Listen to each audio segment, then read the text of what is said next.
আপনি কি ভেবেছেন আপনার নামাজ দিয়ে আপনি জান্নাতে যাবেন? আপনি তাহাজ্জুদ গুজার, সেজদা দিতে দিতে কপালে দাগ ফেলেছেন, এটা আপনারা জান্নাতে নেবে না?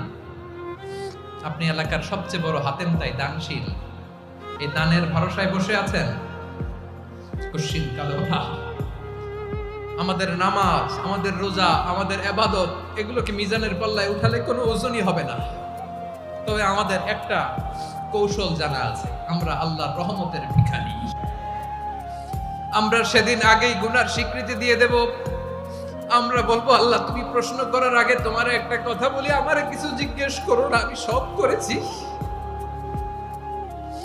এমন কোন পাপ নাই যে পাপ আমারে দিয়ে হয় নাই। তোমার রহমত দিয়ে তুমি জান্নাতে পাঠাবা, তোমার দয়ায় জান্নাতে যেতে চাই, আমল দিয়ে না। পারবেন বলতে? কিয়ামতের দিন আমরা বলবো, আল্লাহ আমার আমল দিয়ে জান্নাত চাই না, আমি তোমার দয়া দিয়ে জান্নাত চাই। তোমার দয়া ছাড়া আমার কোনো উপায় নাই।